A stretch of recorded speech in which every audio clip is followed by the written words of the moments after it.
Musa memerdekakan bangsa Israel dari perbudakan Mesir. Itu perjanjian lama. Nah, apakah kemudian di situ Yahudi sudah dijajah oleh Romawi? Belum dijajah oleh Romawi. Nah, itu masih masa sebelum Masehi. Lalu apa janji Allah yang kedua sebagai perjanjian baru kepada Bani Israel? Baca Yeremia 31 ayat 33. Perjanjian baru Allah kepada Bani Israel adalah menanamkan hukum Torah kepada batin setiap Bani Israel. Itu loh. Sehingga sampai kapanpun Bani Israel akan tetap menyuarakan Shema Israel, tidak dikatakan Shema Kristen, enggak dikatakan gitu, atau Shema Romawi, tidak, tetapi Shema Israel, Adonai Eloheinu, Adonai Ahad. Sampai hari ini. Tetapi apa yang diajarkan oleh Kristen sampai hari ini? Bapa di surga, Putra dan Roh Kudus. Ya kan gitu. Berarti sangat jelas, ya kan, antara pengajaran penjajah dan ajaran yang di wilayah yang dijajah. Kebetulan sekali Islam muncul meluruskan kembali seluruh pengajaran nabi-nabi yang sudah dijadikan ideologi baru penjajah Eropa kala itu. Itu yang perlu kamu paham. Jangan kamu balik bahwa Kristen itu pertama kali sudah mengenal Allah, nanti di Eropa baru berubah menjadi teos. Hai, kalau anak kecil di sekolah minggu kamu bisa katakan seperti itu. Jauh sebelum Masehi, ajaran Trinitas itu sudah ada. Penyebutan Zeus, Poseidon, Pedos itu sudah ada. Orang-orang Romawi sudah merayakan tanggal 25 Desember jauh sebelum mereka menjajah Yudaism, tanah Yudea. Jauh sebelum menjajah tanah Yudea, mereka orang-orang Roma sudah merayakan tanggal 25 Desember. Paham tidak kamu itu? Mereka sudah menyembah dewa Zeus. Mereka sudah melambangkan lambang Crux Asanta. Mereka sudah memiliki Tuhan yang namanya Jupiter, Neptun, dan Pluton. Jauh sebelum mereka menjajah Yahudi. Nah, ketika mereka menjajah Yahudi untuk mempermudah merekrut, meraup semua keuntungan yang ada di Bani Israel di tanah Yudea kala itu, maka mereka membentuk sebuah agama di mana agamanya itu disama-samakan dengan ajaran agamanya orang Yahudi. Benarkah apa yang Zulkifli katakan ini? Buktikan aja hari ini. Buktikan aja saat sekarang. Apakah Yahudi yang mengembangkan ajaran penyembahan kepada Yesus? Bukan. Tapi siapa? Roma. Karena memang dari sana asalnya. Nah, tapi kan sekarang sudah muncul Kristen yang bisa bahasa Ibrani. Ya iyalah. Kan Yesus sudah katakan, hati-hati, akan muncul serigala berbulu domba. Siapa mereka? Non-Israel yang ke Israelian. Non-Yahudi yang ke Yahudian. Itulah yang dimaksud. Nah, padahal di sisi lain, ya, kalau kita ingin membongkar bagaimana pertahanan agama Yahudi, agama Abrahamaik, ya, agama yang menganut bahasa Semit, yaitu la ilaha illallah, mereka sangat kokoh memperjuangkan itu. Sehingga sampai hari ini orang-orang Yahudi yang pemahaman konsep ketuhanannya sama dengan Islam itu menajiskan dirinya masuk ke dalam gereja. Karena mereka paham gereja itu adalah tempat penyembahan dewa-dewa. Kristen boleh saja ngaku bangga, kami juga mengajarkan Allah, Elohim, dan seterusnya. Iya boleh, kamu ngajarkan di gereja silakan, ngajarkan di sekolah minggu silakan. Tapi jangan coba-coba kepada kami yang belajar. Ya, karena Anda akan malu nantinya. Sekarang aja Anda nggak mau ngaku-ngaku terang-terang bahwa Anda adalah Kristen. Iya toh?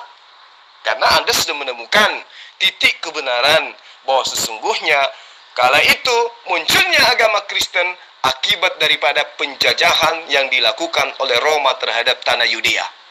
Paham? Kalau kamu mengatakan orang Kristen menyembah Zeus, itu fitnah kamu, jelas fitnah. Ya, orang Kristen itu jelas itu menyembah Maria, Allah. Ya, maaf, Maria Allah itu saya nggak bisa katakan sama dengan Allah SWT, Allah Subhanahu wa Ta'ala. Saya katakan itu pribadi yang berbeda, ya. Maria Alaha itu adalah memang yang diperkenalkan, nama yang diperkenalkan kepada orang Kristen sejak awal, kepada komunitas Nasraya sejak awal itu adalah Maria Alaha, ya, atau apa namanya, mungkin orang Israel bilang sebut YHWH itu ya, atau Hashem atau Adonai itu. Nah itu, tapi nggak pernah dikatakan menyembah Zeus dan tidak juga menyembah Allah SWT, nggak juga. Jadi ya mohon maaf ya, apa namanya, itu fitnah besar kalau kamu mengatakan Zeus, dan itu penistaan.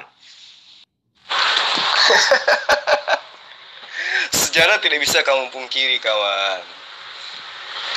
Apa kamu ingin mengatakan bahwa Romawi tidak pernah menjajah tanah Yudea, tanah Israel? Ingin kau katakan seperti itu? Dan kamu ingin mengatakan ketika Romawi menjajah atau Yunani menjajah, mereka tidak menanamkan akidah mereka kepada Bani Israel? Kamu ingin katakan seperti itu? Gak mungkin. Buktinya muncul dua konsep iman yang berbeda di tanah Yudea.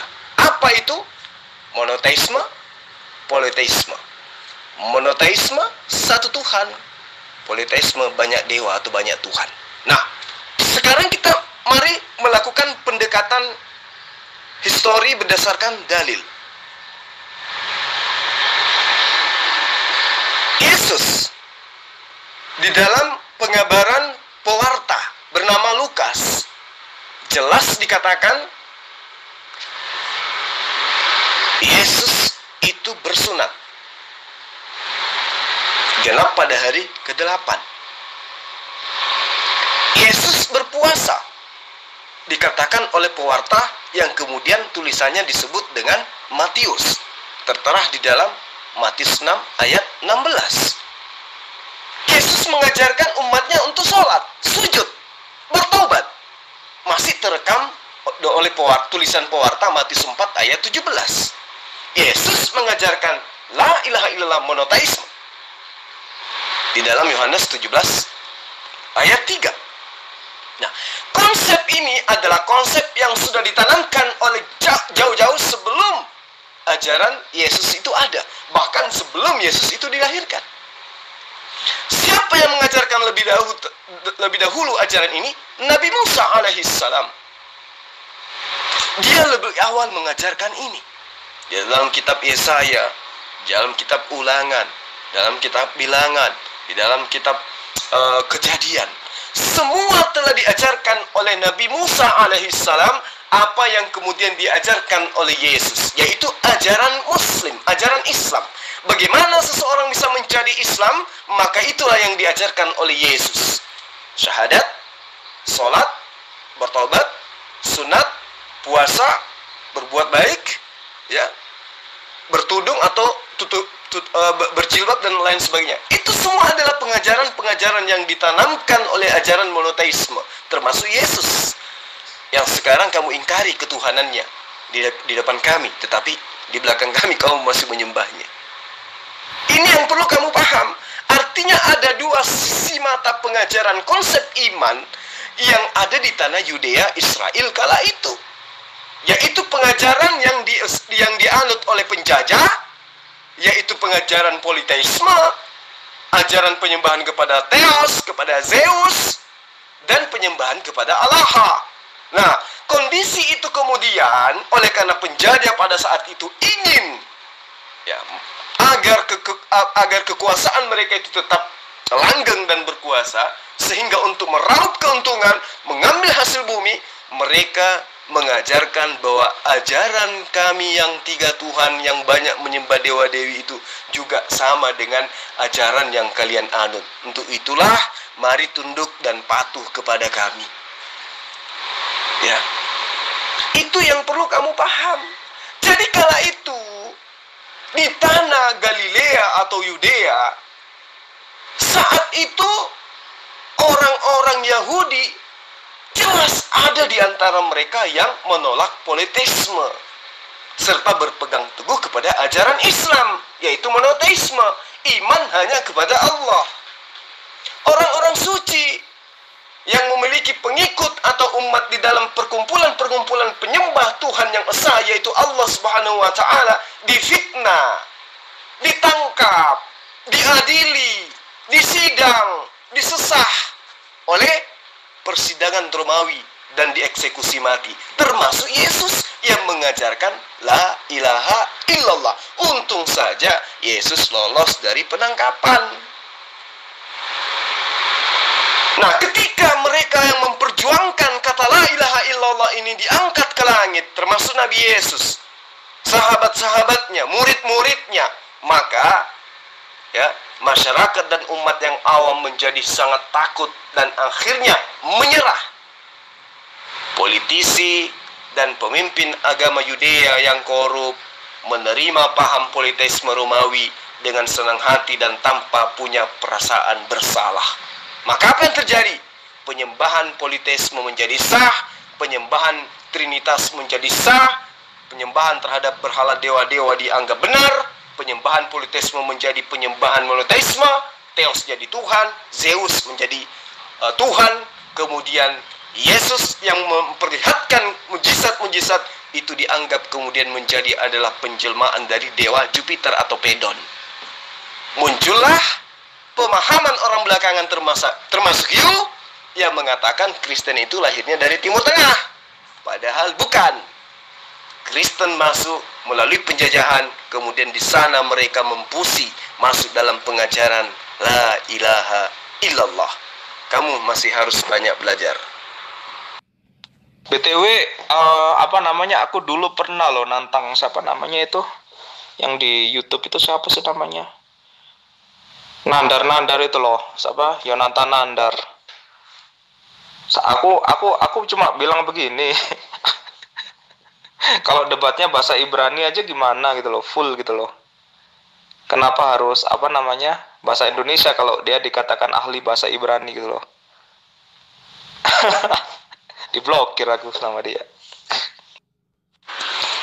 Oh, jadi Anda bisa bahasa Ibrani. Oh, baguslah kalau gitu. Berarti Anda paham dong apa yang dimaksud dengan Ogde Elelim.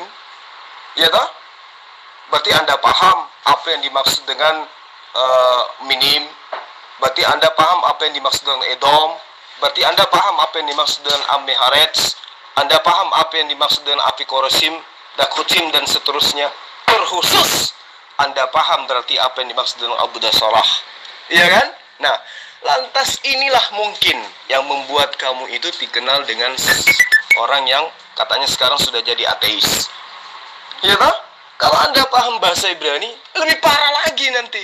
Karena Anda akan dipertemukan dengan sebuah kitab yang mana kitab itu menceritakan tentang bagaimana Kristen yang sesungguhnya menurut pandangan orang-orang Yudea, orang-orang Yahudi, orang-orang yang hidup di tanah Galilea, tentang kekristenan yang tadinya adalah Helenisme Stoa, ajaran penyembahan terhadap dewa-dewa dan dewi-dewi. Anda boleh sesumbar mengatakan Anda bisa bahasa Ibrani, tapi faktanya sampai hari ini Anda belum menemukan kebenaran yang hakiki. Anda malah ateis katanya. Sementara di sepanjang berdebat Anda membela ajaran pagan. Sementara Yesus yang adalah Nabi Isa alaihissalam yang Anda sebut sebagai Eso atau Yasu jelas mengajarkan ajaran Islam, bersyahadat, sholat, sunat, puasa, dan itu informasinya dari orang-orang yang hidup dekat dari zamannya, bukan Anda. Kan gitu. Jadi sekali lagi, kalau Anda benar-benar tahu bahasa Ibrani, berarti seharusnya Anda itu menjadi Islam. Kenapa? Karena hanya Islamlah yang memuliakan Yasu atau Eso. Sementara ya kalian hanya disebut sebagai Nakhrim oleh Bani Israel, disebut sebagai Ammeharets oleh Bani Israel, disebut sebagai Atikorosim oleh Bani Israel, Basar Fidam oleh Bani Israel. Kan menyedihkan. Harusnya Anda sadar itu. Ya, harusnya Anda sadar bagaimana kemudian mereka menyebut eh, orang-orang yang di luar daripada agama mereka yang mengajarkan menimba kepada roh-roh dengan sebutan goyim, ya bahkan Yesus menyebutnya sebagai guguk. Harusnya Anda sadar itu, kalau memang Anda adalah orang yang paham bahasa Ibrani. Karena kenapa? Pengajaran Rabi Rohana harusnya kamu paham, atau minimal dalam Sucian Homasifat, ya, itu ada kalimat-kalimat yang sangat menyakitkan kalau Anda betul-betul bisa paham bahasa Ibrani. Bagaimana kemudian diceritakan kalau orang Kristen dan penyembah-penyembah dewa itu wajib dijauhi karena mereka adalah bangsa najis. Sangat ngeri pokoknya. Saya sampai merinding kalau baca itu, Mas. Jangan mau kok macam-macam. Degaga mi orang Makassar pintar ki. Gayana ji. Tolo-tolo ji. Ku tolo-tolo ji orang Makassar. Aku ini pernah kuliah di Makassar. Aku tahu ji orang Makassar. Gayanya ji. Penampilannya ji. Bicaranya ji hebat. Otaknya degaga. Anak apa kosong-kosong. Kosong. Mau ji, kutol-toloi kau. Kita mau kutol-toloi. Jangan mau kau bale-bale. Sulkifli. Jangan mau kau bale-bale. Gayana ji. Waktu kuliah di Makassar yang ngajarin orang Papua, dosen-dosennya. Iya, masa sih? Di universitas mana Anda kuliah orang Papua dosennya? Pingin tahu saya. Loh Mas, klaim bahwa Al-Quran menyempurnakan kitab yang sebelumnya. Bahkan Al-Quran juga, maaf ya, dari sisi pandang kami juga bertentangan dengan kitab sebelumnya. Contohnya gini, syariat yang kalian pakai, ya, kalian nggak makan babi, oke. Terus apa lagi? Kalian nggak makan ini, nggak makan itu, nggak makan anjing, contohnya ya, oke. Tetapi simpel aja loh, dalam hal makan aja loh. Dalam syariat, dalam ajaran yang sebelumnya dikatakan tidak makan babi, tidak makan udang, tidak makan hewan-hewan di laut yang tidak memiliki sisik, ya, tidak makan kepiting, tidak makan unta, tidak makan bebek. Itu aja kalian sudah berbeda loh. Kok kalian mengatakan menyempurnakan yang bagaimana? Ibadah juga berbeda. Kalian beribadah hari Jumat, ya, Yom Shishi, sedangkan orang-orang Yahudi beribadat pada hari Syabat. Orang Kristen awal, ya, itu terbagi menjadi dua. Mereka beribadat pada Yom Syabat, juga pada Yom Rishon. Kenapa Yom Rishon? Karena Yom Rishon itu adalah hari pertama dan di sana Maran Isu dibangkitkan. Maka Yom Rishon pun atau hari kalau dalam bahasa kita hari Minggu atau hari Ahad, ya, itu adalah hari yang diberikan kepada Elah. Makanya dikatakan Yaum Demaran. Seperti itu. Jadi orang Kristen di abad pertama itu bisa melakukan ibadah hari Sabtu atau hari Minggu. Seperti itu. Dan kalian hari Jumat, apa dasarnya? Tapi ya nggak apa-apa. Itu hak kalian. Kan gitu. Jadi Anda itu harus paham.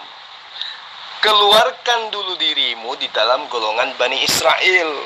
Islam pun mengeluarkan dirinya dari golongan Bani Israel. Kenapa? Karena pengajaran Bani Israel itu dikhususkan kepada Bani Israel. Dasarnya ada.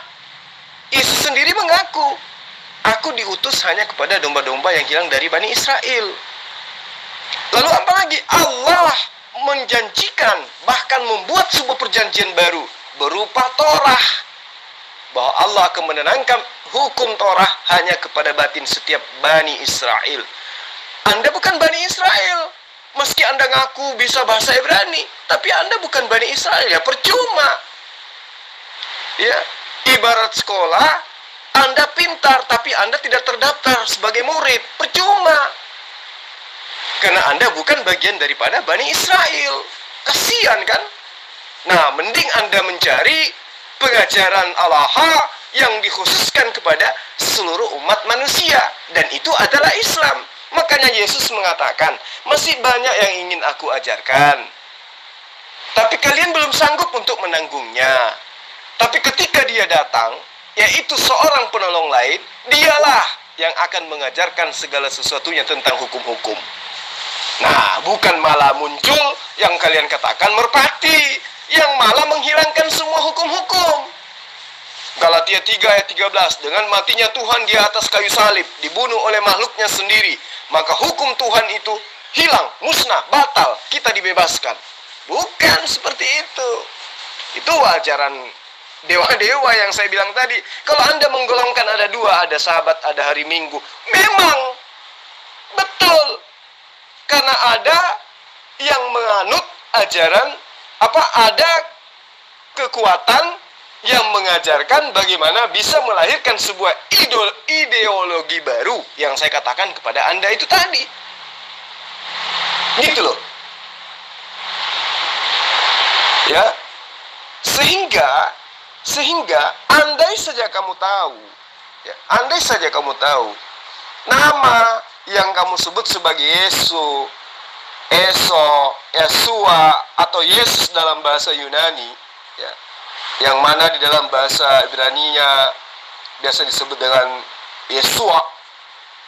Namun orang-orang Yudaism yang menyembah kepada Allah, menurut pembahasan daripada seorang rabi yang pernah saya ikuti, ya, Rabi saya lupa namanya, ya, dia katakan bahwa nama Yesua itu mereka sebut dengan sebutan Yasu, yang berarti orang yang dilupakan.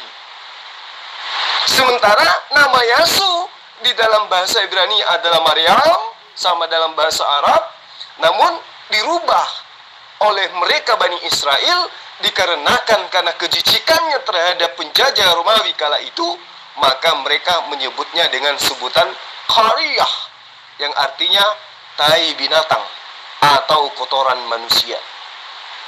Nah, kalau kamu itu paham dan mengetahui bahwa kebenaran itu datangnya dari Israel, nabi-nabi dari Israel yang mengajarkan, harusnya kamu paham ini semua. Bukan justru saya yang mengajarkan kamu. Seperti pendeta di dalam ajaran agamamu adalah orang yang suci. Ya, kalau di dalam iman orang Yudaism disebut dengan sebutan kedosim. Tapi mereka justru menyebutnya kadahim atau Kiraidos. Ya, Anda lebih tahu, tolong diluruskan. Saya lupa ingat. Kiraidos, yang mana mereka terjemahkan ke dalam bahasa sehari-hari mereka dengan sebutan laki-laki waria atau laki-laki bencong. Nah, itulah pendeta. Jadi pendeta bagi orang Yahudi mereka sebut sebagai laki-laki bencong atau waria. Dan biarawati mereka sebut dengan sebutan kadesot, yang artinya wanita menopause. Jadi Anda tidak bisa mendudukkan bahwa Kristen itu awalnya berasal dari Timur Tengah. Enggak bisa. Kamu boleh mengajarkan itu di gerejamu atau di komunitasmu, tapi jangan di hadapan saya. Lalu kemudian orang Yudaism yang paham tentang kitab Tanakh pun mereka mengakui bahwa hari Minggu itu adalah hari bencana. Nah, satu hal yang menarik yang perlu kamu tahu. Di dalam pengajaran pengajaran Yudaism tentang orang-orang Kristen. Jadi pembantu-pembantu Kristen wanita yang bekerja sebagai maksud saya orang-orang Kristen yang dijadikan sebagai pembantu oleh orang Yahudi pada hari Sabat misalnya, atau dalam acara-acara keagamaan mereka disebut dengan sebutan Sowesikhatsel, yang artinya kotoran Sabtu atau najis Sabtu. Jadi memang sangat miris kalau kita bercerita tentang sejarah. Nah, jangan kamu bilang saya fitnah. Ini sejarah yang saya ungkap. Bagaimana kemudian ajaran Helenisme Stoa yang adalah cikal bakal Kristen penyembah dewa-dewa masuk menjajah ke dalam tanah Yudea atau tanah Galilea, melahirkan sebuah konsep Bapa, Anak, dan Roh Kudus. Nah, itulah Kristen. Ya, itulah Kristen. Kalau Anda mau mengupas lebih jauh, malah lebih bagus. Dan saya berharap Anda jangan putus-putusnya untuk berdiskusi dengan saya. Saya berharap jangan hanya malam ini saja kita berdiskusi. Saya membutuhkan orang yang lebih paham kayak Anda. Supaya semakin tinggi pemahaman Anda tentang kekristenan, tentang sejarah, maka akan saya ungkap segala kebenaran yang sesungguhnya yang terjadi di balik semua kepura-puraan yang ada selama ini. Seperti itu. Saudara Zulkifli sok kita, sok hebat, sok jago. Kemarin saya sudah kasih tahu Anda, ya, kenapa saya membawa kalian, ya, yang agama Islam untuk belajar tentang Abraham, supaya kalian tahu siapa yang disembah Abraham.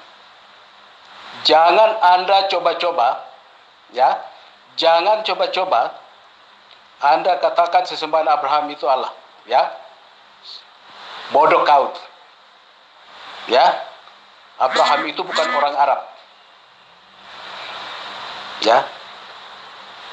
Dan dia bukan agama Islam. Anda jangan bikin cerita. Kalau orang Makassar, ya, orang Bugis, orang Makassar, ya, silakan Anda bikin cerita. Abraham itu bukan. Dan sesembahan Abraham itu jelas.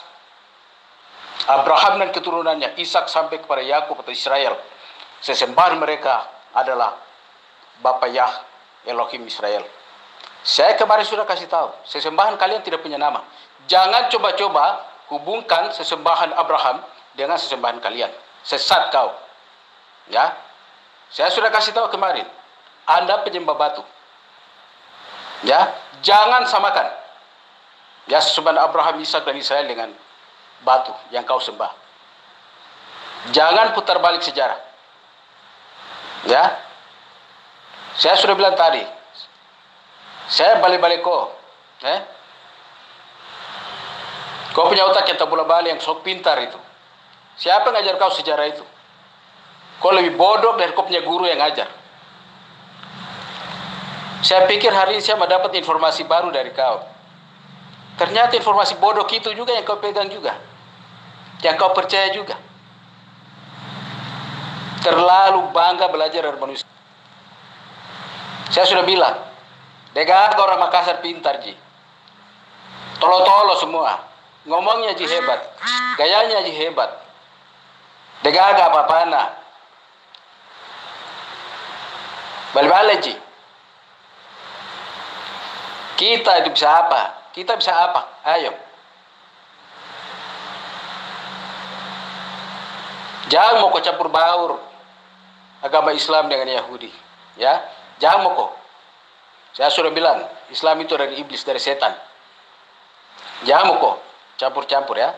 Cukup itu Ibrahim saja di situ. Jangan Abraham lagi kau bawa ke situ. Toloji. Kau tolo-toloi kau lagi.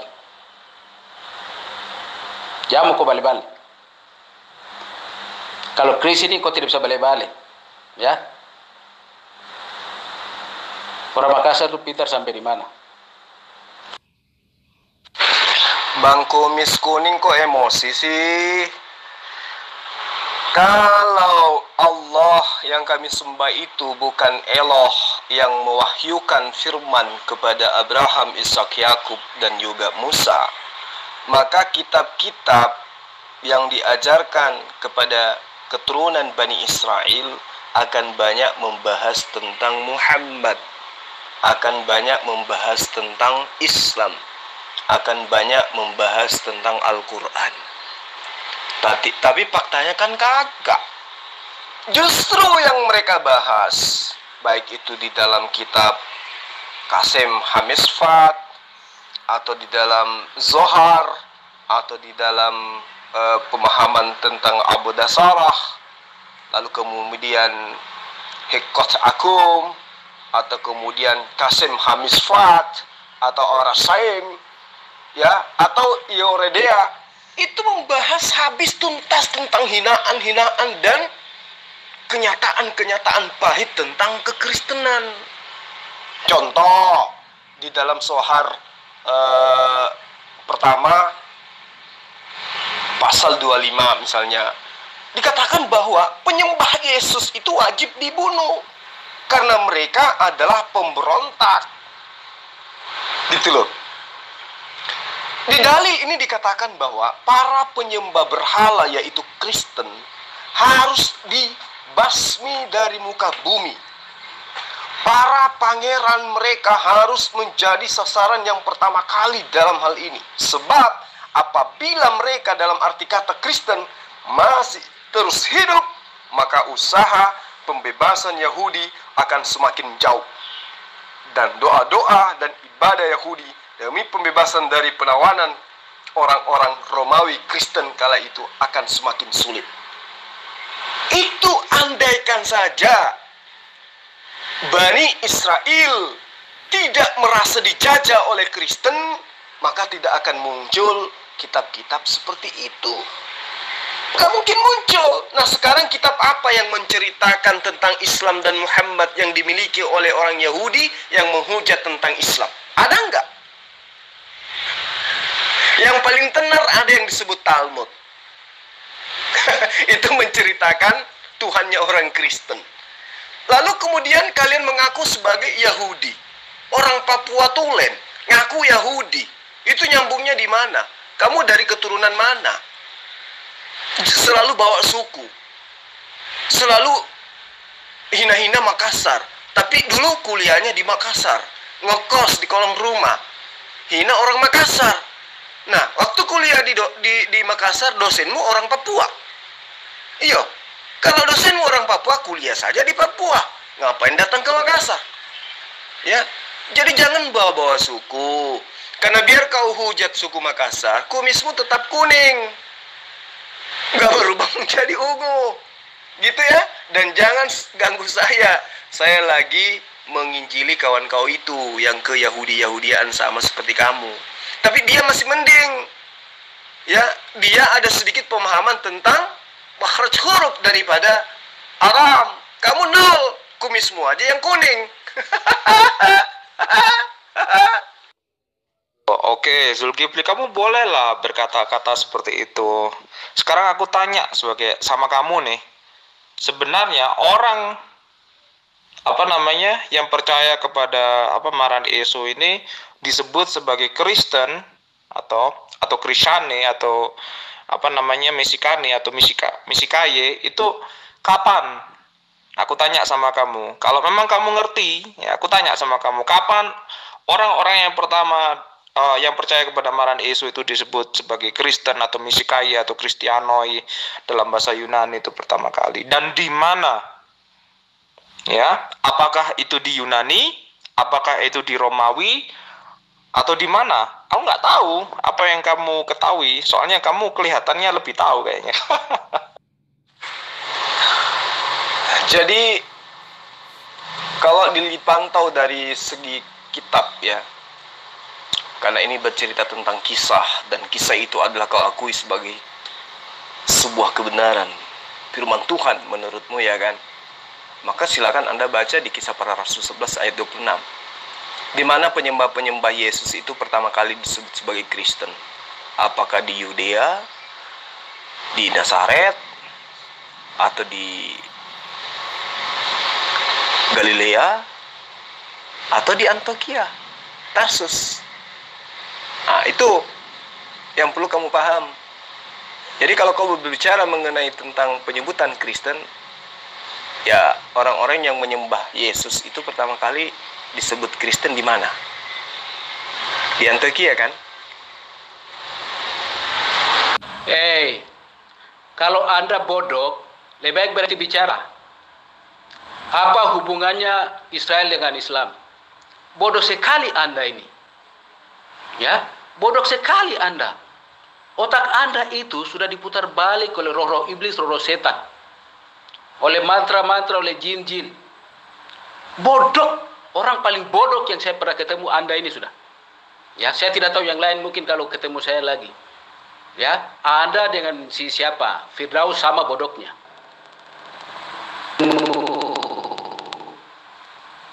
Apa hubungannya Islam dengan Israel? Bodoh lu itu. Ya. Anda tidak paham apa yang saya kasih tahu. Ya, agama Kristen dan agama Islam itu tidak perlu ada. Ya, saya sudah bilang. Kenapa KAM2 itu ada? KAM2 hanya bikin kacau. Ngaku-ngaku lagi. Monoteisme Islam itu dari Yahudi. Ya, orang Yahudi duluan yang mengajarkan monoteisme Islam. Bodoh sekali Anda.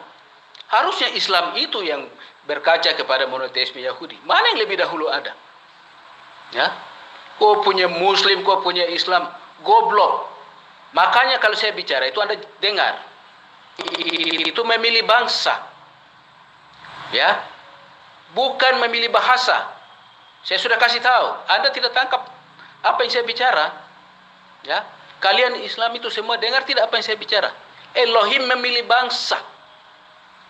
Ya, semua aturan dan ketetapan dan peraturan Bapa Yah Elohim itu diturunkan melalui umat Israel, bangsa Israel. Ya, Anda itu bikin cerita lagi. Bodoh sekali, memang benar-benar anak iblis, anak setan. Anda ngatain saya anak iblis, anak setan. Anda ngatain saya bodoh. Kawan kamu si Jack itu protes. Karena Anda mengatain saya seperti itu, saya balas dengan mengatakan Anda kumis kuning, kan gitu. Dan itu dianggap hinaan saya lebih parah daripada Anda yang ngatain saya bodoh, anak setan, anak iblis, kan gitu. Kalau sekarang yang Anda katakan Allah, Israel itulah yang benar, alhamdulillah. Berarti Islam itu adalah ajaran yang benar. Karena Islam menyembah Allah yang mengutus Abraham, Ishak dan Yakub, Musa, Daud, Salomo dan juga Isa. Gitu loh. Di dalam kitab kami jelas Allah yang mengutus seluruh nabi-nabi yang sebelumnya. Dan kemudian mengutus Rasulullah Muhammad sallallahu alaihi wasallam. Anda menyanjung Tuhannya Bani Israel, alhamdulillah. Berarti Anda menyanjung Tuhan kami. Kan gitu. Anda tidak mengakui kami menuhankan Tuhan yang sama lah, itu derita lo. Yang jelas kami menyembah Tuhan yang kami sembah, yang pernah berfirman kepada Nabi Musa, yang pernah berfirman kepada Nabi Abraham, yang pernah berfirman kepada Nabi Daud, Nabi Sulaiman atau Salomo dan seterusnya. Itulah sembahan kami. Ya. Karena kamu membenci Islam, kamu tidak mau Tuhan kami itu adalah Allah Israel. Tapi mau kayak mana lagi? Faktanya memang dialah Tuhan kami, karena dialah satu-satunya Tuhan yang benar. Gak ada Tuhan lain. Tuhan yang benar adalah Tuhan yang berfirman kepada Abraham atau Ibrahim, yang mengajarkan supaya Abraham menjadi seorang Muslim yang baik. Bukan menjadi seorang Kristen, apalagi menjadi orang yang memiliki sifat serigala berbulu domba. Jadi yang Anda perlu tahu, para nabi itu mengajarkan tentang syariat. Islam mengajarkan syariat. Allah mengajarkan syariat. Allah mengajarkan dirinya itu satu. Allah mengajarkan dia adalah pencipta seluruh sekalian alam. Jadi Islam juga adalah ciptaan Allah. Islam juga adalah makhluk Allah. Islam juga adalah hamba Allah. Islam juga adalah punya hak di hadapan Allah, sama seperti kamu.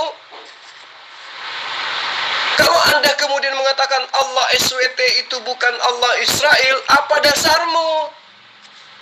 Dasarmu apa mengatakan itu? Oh iya, karena Islam itu bukan Bani Israel lah. Kamu sendiri Bani apa? Bani Cempedak. Jadi kamu harus banyak belajar. Kamu mencaci maki suku Makassar, kamu mencaci maki saya, seakan-akan kamu lebih mulia daripada saya, hanya oleh karena kebencianmu terhadap Islam dan tidak menemukan di agama asalmu sebuah kebenaran, sehingga kamu menyamar sebagai Bani Israel. Bani Israel tidak seperti kamu. Saya punya banyak teman Bani Israel, dan tidak ada yang seperti kamu. Dari bentuk fisik, dari segi cara bahasa, konsep iman, tidak ada yang sama seperti kamu. Orang-orang Yahudi asli masuk ke masjid, ibadah mereka, sholat mereka. Kenapa? Karena mereka menganggap Islam itu adalah bagian daripada ajaran mereka. Tuhannya Islam mereka anggap sebagai Tuhannya mereka. Coba, ada nggak Yahudi yang masuk ke gereja? Nggak mungkin. Nah, sedikit saya ingin mengajarkan kamu. Di dalam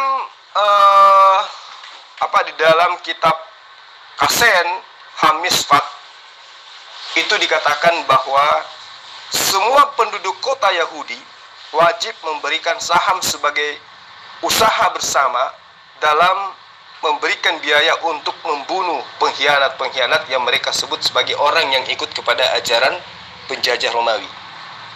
Itu ada di kitabnya orang Yahudi. Dan tidak ada diceritakan sedikit pun tentang penyembah Allah Mekah. Tidak ada. Yang ada adalah penyembah Zeus yang kemudian mempusi masuk dalam pengajaran Yudaism. Pahami ya? Itu yang perlu kamu pahami. Bahwa di kitab Zohar milik Bani Israel, jelas di sana menjelaskan bahwa Nabi Musa diperintahkan untuk mengganti satu ekor keledai yang lahir pertama kali sebagai ganti dari kurban penyembelihan bayi manusia. Yang dimaksud dengan keledai di sini adalah semua orang yang datang ke Yahudi yang mengajarkan konsep menyembah kepada dewa-dewa yang berkurban dengan penyembelihan manusia. Itu yang perlu kamu ketahui dengan baik. Dan itu hanya dilakukan oleh orang Kristen. Hanya orang Kristen yang melakukan dan mengimani ajaran-ajaran seperti itu. Ya. Jadi bagaimana ya bisa menyadarkan kamu supaya kamu itu sadar bahwa seperti apapun usaha kamu itu, seperti apapun perjuangan kamu untuk membenci Islam, ya, justru orang-orang Yahudi membenci Kristen. Itu loh yang jadi masalah. Jadi di dalam Zohar 1:38, ya, itu saya pernah baca, dikatakan bahwa pada istana-istana surga, tempat hidup mereka yang bersedih hati atas Sion dan Yerusalem, dan semua orang yang memusnahkan bangsa-bangsa ya penyembah berhala, itu mereka akan mendapatkan pakaian-pakaian yang indah-indah diakibatkan oleh karena pada masa hidupnya mereka itu membunuh orang-orang Kristen. Ada loh dalam kitabnya orang Kristen seperti itu, orang-orang Yahudi seperti itu. Jadi semakin kita membahas ke sana, semakin akan menjatuhkan semangat imanmu dan kumismu akan semakin kuning. Aduh. Itu ngaco, Zulkifli. Maaf ya aku bilang ya, data sejarahmu itu dari mana kalau Kristen itu lahir di Eropa? Ngawur kamu. Aku kasih tahu sama kamu ya. Orang Kristen orang-orang pengikut dari Maran Yesus ini pertama kali disebut Kristen itu bukan di Eropa. Salah kamu kalau mengatakan demikian. Kamu nggak punya dasar sejarah namanya ya. Flavius Josephus sendiri sudah mengatakan juga nggak di situ ya. Orang Kristen sudah ada di Yerusalem awalnya, kemudian gara-gara penganiayaan ya oleh orang-orang Yahudi maka dia tersebar. Kemudian dia akhirnya mendirikan keuskupan di Antioquia, dan yang di sana yang dijadikan host mebakirnya adalah Markiva. ya, Marsimun Kefa. Nah, Marsimun Kefa ini adalah pemimpin dari jemaat Antioquia pada waktu itu, dan disitulah orang-orang Kristen disebut Misikaye atau Kristiane atau Kristianoi kalau dalam bahasa Yunani. Ya, karena kamu harus tahu dalam abad pertama orang-orang di daerah Timur Tengah waktu itu di pantai Mediterania, di Turki, di Yudea, ya, di Mesir, itu mereka tidak cuma menguasai bahasa sendiri aja, tidak bahasa Aram, tidak bahasa Ibrani aja, tapi dia juga menguasai bahasa lainnya, yaitu bahasa Yunani. Makanya ada penyebutan kata Kristianoi. Makanya para Syiah sendiri memiliki dua nama, contohnya Kefa dan Petrus, ya. Sampai sekarang pun demikian, banyak orang-orang Ortodoks di Timur Tengah itu yang memiliki dua nama, satunya nama Yunani, yang satunya nama dalam bahasa Aramaik atau dalam bahasa Ibrani, seperti itu. Paham ya? Itu wajar pada zaman itu. Contohnya Saul disebut Petrus, ya. Saul disebut Paulus, maaf saya kepleset. Nah, itu hal yang wajar di abad pertama, dan bukan di Eropa lahirnya kekristenan itu. Kamu ngawur sekali, ngawur banget, ya. Maaf, ya. Gereja Vatikan itu baru didirikan itu setelahnya, di mana Markeva kemudian datang ke Roma dan menjadi Rosmebaker di sana bersama-sama dengan muridnya yaitu Marlinus. Seperti itu. Kamu nggak punya dasar sejarah kok kamu bilang Kristen lahir di Eropa, ini piye kamu itu. Konsili pertama Kristen itu loh di Yerusalem.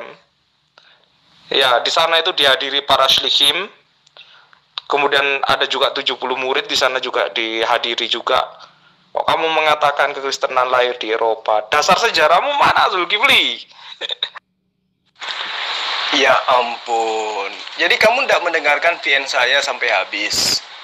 Saya katakan samamu, ajaran Trinitas itu awal kali itu dari Romawi, dari Yunani. Dan itu adanya di Eropa kan? Iya kan? Namun kala itu belum disebut sebagai Kristen. Belum. Karena penyembah-penyembah Yesus itu belum ada membuat sebuah kelompok atau komunitas di Antioquia, di Tarsus. Itu yang perlu kamu paham. Jadi saya tidak mengatakan Kristen itu lahirnya di Eropa, bukan. Saya mengatakan asal-usul daripada konsep iman Kristen itu berasal dari Romawi Yunani. Dan itu di mana adanya? Ayo. Ya sama-sama lah kita belajar, Bung.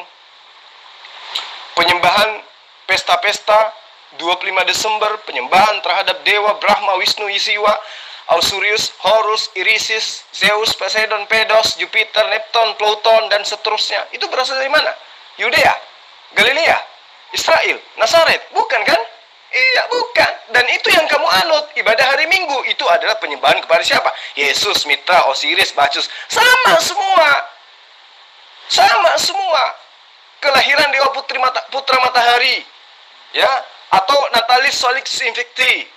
Kelahiran matahari yang tak terkalahkan. Itu diperingati kapan? Tanggal 25 Desember. Dan apa yang kamu lakukan sebagai orang Kristen? Peringati hari tanggal 25 Desember. Lalu apakah itu ada di dalam tubuh pengajaran Bani Israel? Tidak ada. Nggak ada kenal itu. Ibadah sandai ada dalam Bani Israel? Nggak ada. Makan babi ada di ajaran Bani Israel? Nggak ada. Tidak sunat ada dalam pengajaran Bani Israel? Tidak ada. Semua itu ada ajarannya bermuara daripada ajaran penjajah yang datang dari Eropa ke Bani Israel, menjajah di tanah Yudea Galilea. Sehingga muncullah kemudian pemahaman kamu yang masih minim mengakui Kristen itu munculnya di Timur Tengah. Ya wajar, saya maklum, saya paham, karena kamu nggak tahu. Kelahiran daripada Kristen di Timur Tengah itu disebabkan karena penjajah yang memang sudah menganut ajaran Trinitas. Nah sekarang saya tanya, Kristen menganut ajaran Trinitas? Loh iya. Dari mana ajaran Trinitas itu muncul? Apakah Nabi Musa? Apakah Abraham? Atau Daud atau Salomo? Atau Yesus yang mengajarkan? Enggak kan? Tapi dari mana datangnya? Dari Romawi, dari Yunani. Nah, orang-orang inilah yang masuk ke Bani Israel, yang datang ke tanah Yudea, yang datang kepada Galilea, menjajah mereka. Lalu kemudian paham mereka itu diajarkanlah kepada orang-orang Israel kala itu. Maka muncullah orang-orang Israel yang kemudian melakukan propaganda, menyatukan visi dan misi untuk mengajarkan ajaran politeisme tadi demi duit, demi ekonomi, demi politik. Itu yang perlu kamu paham. Sama ketika Kristen Belanda datang ke Indonesia. Apakah semua penduduk pribumi itu melawan? Tidak. Ada di antara mereka yang berkongkow, ikut ke gereja, ikut ke agama mereka, dan itu keturunannya lah kalian. Kan gitu. Sama seperti itu. Artinya, kalau orang Malaysia mengatakan Kristen Indonesia itu asalnya pertama kali ada di Makassar. Betul. Kenapa? Dibawa oleh orang Indonesia? Bukan, dibawa oleh penjajah Kristen masuk ke sini. Maka Kristen yang ada di Sulawesi Selatan awalnya dari sini. Siapa yang bawa? Nenek moyangnya? Bukan. Siapa? Penjajah. Sama. Jadi ajaran Kristen muncul pertama kali di Yudea, di Galilea. Boleh, silahkan. Tapi asal-usulnya dari mana? Dan terbukti agama nenek moyang mereka sampai hari ini disebut dengan sebutan Yudaism. Agama monoteisme yang menuhankan satu Tuhan, yaitu Allah, yang kami sebut dengan sebutan Allah. Paham sampai situ? Belum paham juga? Masih mau nyamar-nyamar juga? Mau juga memaksakan bahwa Kristen itu lahir dari Yudea asalnya? Setelah saya gambarkan begitu jelas kepada Anda. Kalau begitu, saya minta Anda jangan pernah berhenti, bosan untuk diskusi dengan saya. Sampai Anda bisa paham siapa sebenarnya agama yang benar di mata Allah. Bagaimana bisa Islam itu sudah ada sebelum Masehi ya? Islam itu baru ada ya abad ke-6, itu fakta yang kalian terima, harus kalian terima. Orang Yahudi tidak mengajarkan Islam, maaf. Ya, dia mengajarkan memang doktrin Shema Israel. Memang dikatakan, tapi itu bukan Islam, beda loh. Orang Yahudi itu tidak menyembah Allah Subhanahu wa taala. Mereka menyembah Maryah Allah atau menyembah atau Adonai Elohim atau Hashem Elohim. Mereka menyembah itu. Mereka nggak menyembah Allah Subhanahu wa taala. Kalau kalian mengatakan orang Yahudi pun itu adalah mengajarkan agama Islam, oke, saya mau kasih tahu ya. Orang Yahudi itu mengajarkan Ishak ya, atau Yitzhak dalam bahasa Ibrani, itu sebagai yang dijadikan korban sembilan oleh Abram ya di Bukit Moriah, bukan Ismail. Sedangkan orang Islam sendiri di agama Islam mengajarkan Ismail. Tetapi gini loh, apa yang berbeda jangan disama-samakan. Kristen tidak sama dengan Yahudi, dan Islam tidak sama dengan Kristen dan Yahudi. Nggak usah disama-samakan, bro. Simple aja. Jadi tidak ada yang menyamakan. Cuman yang perlu kamu pahami, ini coba di garis bawahi ya. Ajaran para nabi, ya kalau kamu mengaku ateis, tapi kan faktanya kamu Kristen. Ajaran para nabi itu jelas mengajarkan untuk menyembah kepada Allah. Nah, sekarang kamu katakan Allah Subhanahu wa taala itu bukan Eloh Israel. Itu menurut kalian yang Kristen, yang ateis. Tapi menurut orang Yahudi, berkaitan dengan kitabnya yang kamu ambil secara tidak sah, baca dalam kitab Kejadian. Allah yang berjanji dan bersumpah bahwa aku akan menjadi Allahmu, Allah anak-anakmu, dan keturunanmu secara turun-temurun. Mau Anda mengatakan Allah SWT itu bukan Elohim, silahkan. Berarti Anda membantah perjanjian Allah kepada Abraham. Baca kitab Kejadian 17. Allah Abraham berjanji akan menjadi Tuhan bagi Abraham dan keturunannya secara turun-temurun. Kecuali kamu ingin mengatakan Ismail bukan keturunan Abraham. Nah, kalau Anda lagi-lagi mengatakan Ismail bukan keturunan Abraham, berarti lagi-lagi Anda mengatakan Ismail itu anak yang tidak sah, anak yang haram. Berarti lagi-lagi Anda kena kutuk sama Allah. Karena di dalam Kejadian 12 ayat 3, ya, Allah jelas mengatakan, aku akan mengutuk siapapun yang mengutuk engkau Abraham. Jadi kalau kau tidak mengakui bahwa Ismail sebagai anak yang sah, berarti Anda mengakui anak haram. Berarti Abraham melakukan perbuatan terkutuk. Serba salah kan? Nah, makanya Anda harus terima dengan ikhlas bahwa Allah yang Islam sembah dan Allah yang Israel sembah itu adalah esensi yang sama. Berbeda dengan sembahan Kristen. Itu adalah theon, logos, yang kemudian ketika mereka menjajah, ya demi ekonomi mereka melakukan, ya, ideologi palsu atau penyatuan dua ideologi menjadi satu. Jadi ideologi benalu nyamar menjadi domba. Terbukti sampai hari ini yang menjadi pusat kekristenan bukan Yudea, bukan Israel, bukan, tapi di mana? Di Eropa. Di Eropa. Masih belum dengar juga. Pusat kekristenan di Eropa, bukan di Timur Tengah. Pusat Islam, pusat Yudaism di mana? Di Timur Tengah. Itu yang perlu kamu paham dengan baik. Penyembahan terhadap dewa-dewa itulah asal mula ajaran agamamu. Sementara kami, Islam, ini adalah bermula dari pengajaran para nabi-nabi. Kalau Yudaism juga bermula dari ajaran para nabi-nabi, berarti kami sama. Kami menyembah Tuhan yang sama. Gitu. Pahit tidak pahit, kamu harus terima kenyataan itu. Islam, Yudaism menyembah esensi yang sama. Nangis-nangis aja silakan kalau mau terima. Zulkifli, sejarah yang Anda cerita itu saya sudah terima masih SD. Anda tidak perlu cerita itu sama saya. Persoalannya sekarang adalah iman. Anda bawa-bawa berhala Arab masuk dalam penyembahan orang Israel itu ada apa? Tolo. Saya pakai logat Makassar ya. Tolo. Kita tolo. Bodoh. Tidak bisa bedakan Allahmu dengan penyembahan orang Yahudi. Bodoh, sebodoh-bodoh. Ya. Kakaknya bodoh, goblok, dungu, apalagi ya. Tidak usah jelaskan sama saya panjang-panjang. Saya tidak butuh. Ceritamu itu saya tidak butuhkan. Ya, saya sudah bilang, bicara dengan saya singkat dan jelas. Nggak usah. Saya bukan muridmu untuk kau ajar. Ya. Saya bukan kau punya murid. Saya sudah bilang, tidak ada orang Makassar yang pintar. Ya. Tolo-tolo ji.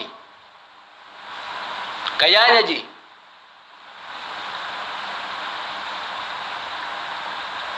Cukup saja di situ. Pastikan Allahmu itu. Ya. Siapa yang Anda sembah itu? Siapa namanya? Ya. Saya sudah tanya kalian, siapa namanya? Jangan beragama, beriman itu jadi orang bodoh. Anda harus punya kemampuan, ya, spiritual. Jangan Anda hanya memanggil namanya, tapi pribadinya Anda tidak pernah kenal, Anda tidak pernah berjumpa, Anda tidak pernah tahu. Ya. Jangan modalnya hanya membaca. Kalau Anda baca sesuatu yang salah bagaimana? Anda menerima informasi yang salah bagaimana? Ya. Orang seperti Anda, ya, sok-sok, ya saya bilang, sok-sok. Setelah Anda membaca, mendapat satu informasi, Anda yakin sekali. Seperti sekarang Anda bilang, ya, bahwa Allahmu dalam. Anda tidak tahu orang Israel dihukum karena apa? Menyembah berhala-berhala. Berhalanya siapa yang mereka sembah? Ya. Kenapa Elohim melarang mereka? Jangan ada padamu ilah-ilah lain, termasuk ilah yang kau sembah itu. Kau bawa-bawa masuk dalam penyembahan orang Yahudi. Berani sekali Anda ya. Berani sekali. Kau jangan main-main. Ya. Jangan coba-coba. Kau bawa masuk kau punya penyembahan itu ke dalam penyembahan orang Yahudi. Batu saja gaya. Ya. Bodoh lu. Makanya sering-seringlah tamasya dalam alam roh, supaya tahu siapa yang kau sembah. Kalau mati nanti Anda kemana? Apa yang harus Anda buat selama Anda dalam dunia ini? Ya, bertamasyalah, jalan-jalanlah dalam alam roh. Ya, jangan jadi orang bodoh, sok-sok pintar.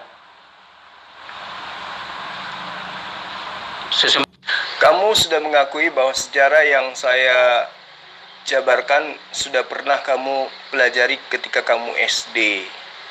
Tetapi sejarah itu kemudian kamu buang karena kamu beriman kepada iman yang salah. Berarti imanmu melemparkan sejarah. Sejarah itu adalah fakta kebenaran, tapi kamu lemparkan dengan imanmu yang buta. Kamu menolak kami menyembah Allah yang sama dengan Bani Israel. Silakan. Itu deritamu. Itu deritamu. Tapi kitab yang kamu tenteng setiap saat jelas mengatakan kami menyembah Tuhan yang sama. Di mana tertulis itu? Kejadian 17 ayat 7. Aku akan mengadakan perjanjian antara Abraham dan anaknya, keturunannya turun-temurun, menjadi perjanjian yang kekal, supaya aku, yaitu Allah atau Allaha atau Eloh atau Elohim, menjadi Tuhannya dan Tuhan keturunannya. Kamu nggak bisa merubah itu, coy. Itu perjanjian Allah kepada Abraham, bahwa Allah atau Eloh atau Elohim atau Allaha akan menjadi sembahan Abraham beserta anak-anaknya turun-temurun. Nggak bisa kamu merubah itu. Ya, paham ya? Jadi kamu nggak usah terlalu sok pintar lah, ya. Allah kan sudah mengatakan bahwa tentang Ismail anakmu itu, aku telah mendengarkan permintaanmu. Ia akan kuberkati. Ia akan kubuat beranak cucu yang sangat banyak. Ismail akan memperanakkan 12 raja-raja. Aku akan membuatnya menjadi bangsa yang besar. Dan bangsa yang besar itu adalah bangsa Arab. Dan itu digenapi oleh perjanjian Allah kepada Abraham tentang Ismail. Dan tentang Ismail, aku telah mendengarkan permintaanmu wahai Abraham, bahwa Ismail akan kuberkati. Jadi tidak dikutuk, tapi diberkati. Ismail akan kubuat beranak cucu yang banyak.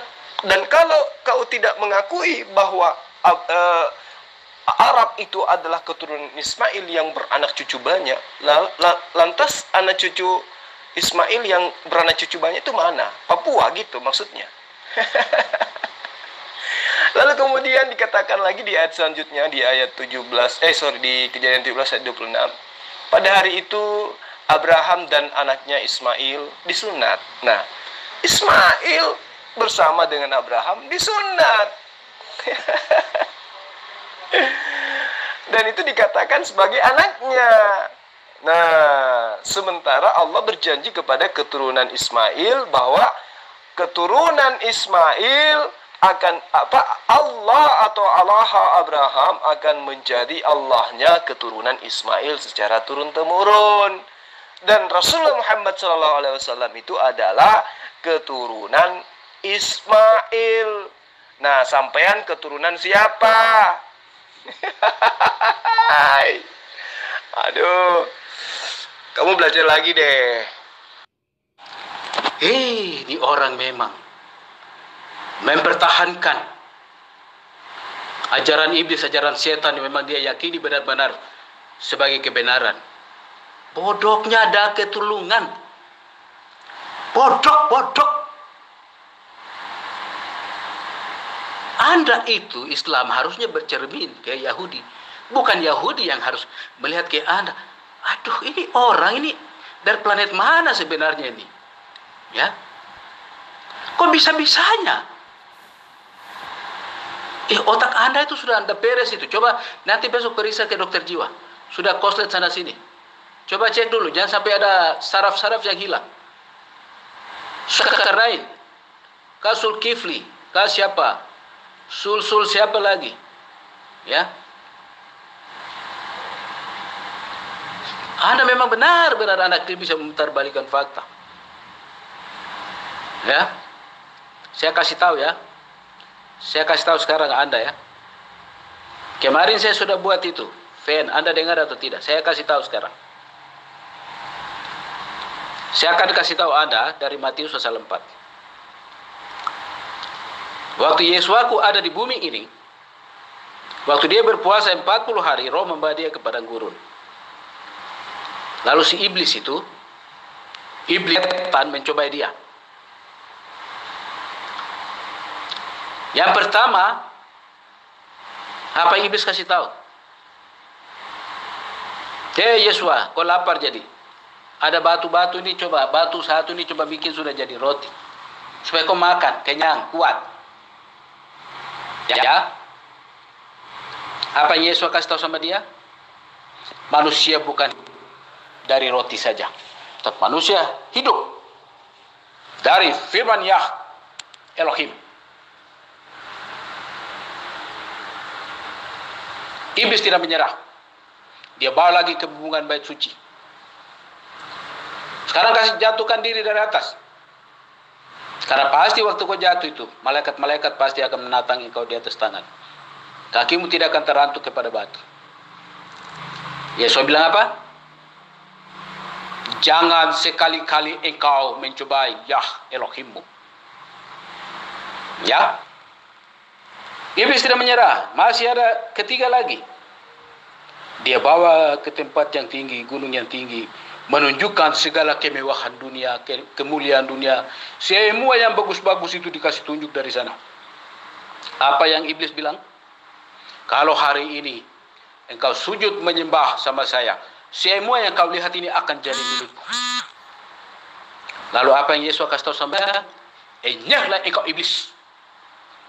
Karena engkau harus menyembah hanya kepada Yah Elohimmu. Dan iblis hilang dari situ. Dia mundur. Dia pergi cari kesempatan yang lain. Kesempatan lain itu nanti baru saya kasih tahu Anda. Ya. Ingat. 3 pencobaan. Ada 3 tanda di situ. Batu, Ka'bah, ya, bait suci, dan kenikmatan duniawi, kemewahan, semua yang baik itu.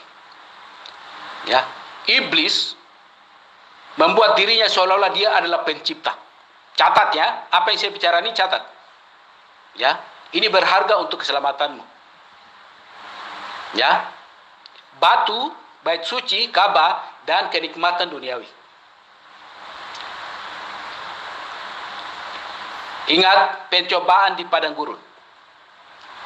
Dan iblis dia keluar, dia mencari keturunan yang tinggal di padang gurun. Keturunan siapa? Yang kalian bilang itu Abraham punya anak itu. Ya, yang diusir keluar itu, Ismail. Ya, dia cari keturunan Ismail. Siapa? Ketemulah dia dengan Muhammad. Ya. Iblis tahu Muhammad itu penuh dengan kedagingan. Ya.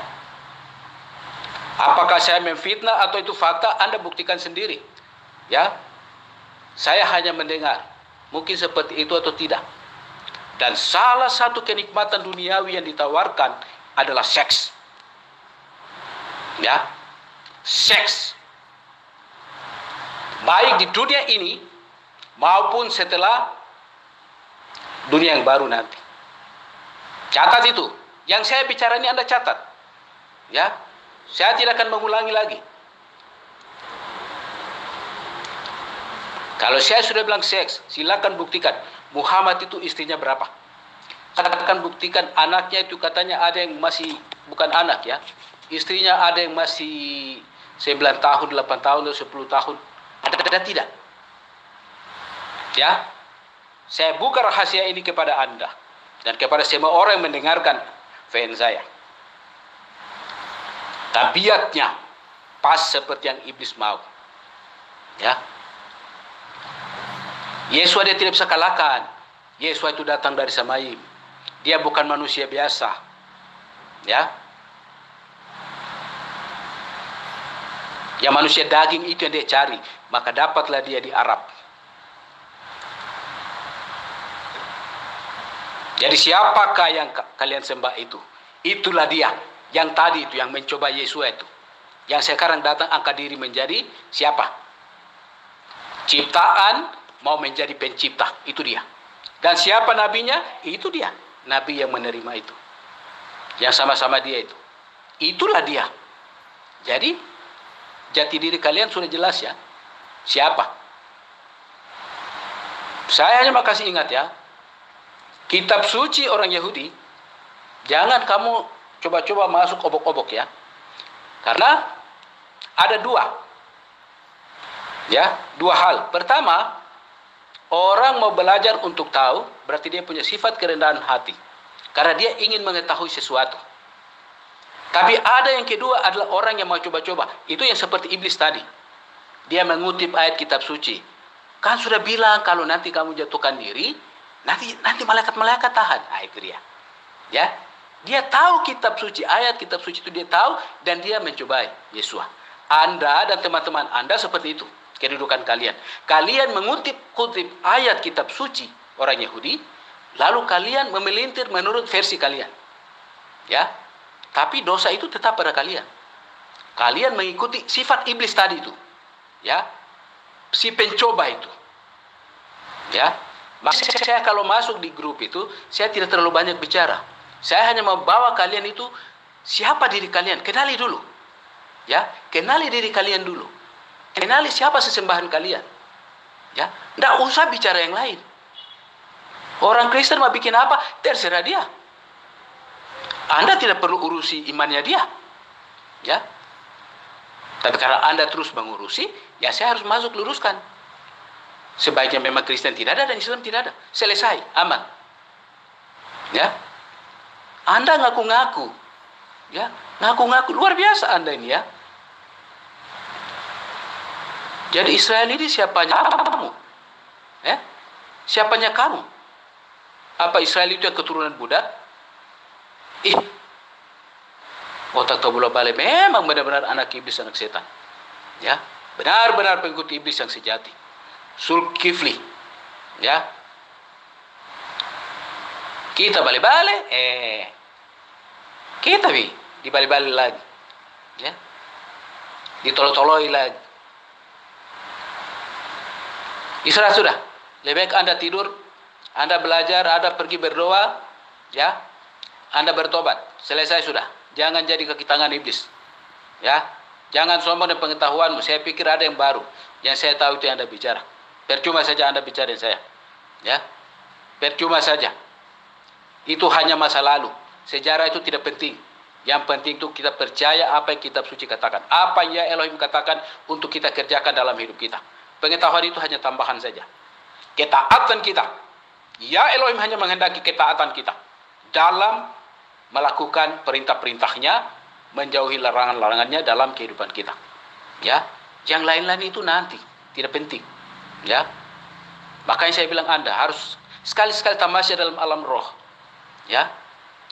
Jadi kalau Anda tidak pernah, saya tahu Anda itu sampai di mana levelmu. Ya. Jadi Anda bukan lawan sebanding untuk saya. Ya. Anda bukan lawan sebanding untuk saya. Ya. Jadi tidak usah gaya ya. Lebih baik Anda istirahat. Oke? Selamat malam. Ya, karanganmu ini itu mengarah kepada Elo Ibrahim. Kalau kau katakan bahwa yang datang kepada Muhammad sallallahu alaihi wasallam itu iblis, berarti itu kamu menuduh Elo Ibrahim.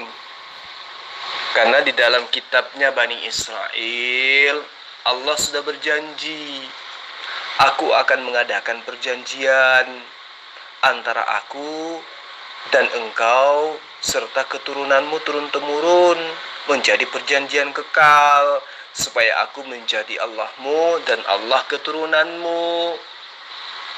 Ya toh? Lalu kemudian tentang Ismail, aku telah mendengarkan permintaanmu. Ismail akan kuberkati. Ismail akan kubuat beranak cucu dan sangat banyak. Ya, dan Ismail akan memperanakkan 12 raja. Dan aku akan membuat Ismail menjadi bangsa yang besar. Itu yang perlu kamu paham. Berarti Ismail dan keturunannya sudah dijanjikan oleh Allah untuk menyembah kepada Allahnya Ibrahim, Abraham. Ada loh di kitab Kejadian miliknya orang Yahudi yang kamu ambil. Ya. Dan dikatakan di ayat 25, dan Ismail anaknya Abraham berumur 13 tahun ketika dia disunat. Gitu. Berarti ketika kitab yang kamu tenteng tiap hari mengatakan Ismail yang adalah anaknya Abraham berumur 13 tahun ketika dikerat kulit khilatannya, maka pada hari itu juga Abraham dan anaknya Ismail disunat. Nah, kalau kamu ingkari itu berarti kamulah iblisnya. Ya toh? Karena Allah sendiri berjanji kepada Abraham dan anak-anaknya bahwa dia akan menjadi sembahan anak-anaknya dan keturunannya gitu. Tapi kalau kau tuduh itu adalah iblis, berarti yang kau tuduh itu adalah Allah Abraham. Dan memang saja kamu kelihatan iblisnya. Ngaku-ngaku Yahudi, tadi mengutuk Islam dan Kristen, sekarang sudah mengangkat derajatnya Yesus. Aduh, jadi benarlah orang bilang bahwa tidak mungkin pada kesempatan yang sama seorang yang beragama seperti Anda ini menyembah Yesus dan juga dalam keadaan yang sama, dalam keadaan waras. Nggak mungkin. Banyak orang yang mengatakan itu, termasuk rabi-rabi Yahudi. Oke teman-teman sekalian, karena di ini adalah grup kalian ya kan, banyak yang ingin berdialog saya lihat, dan di sini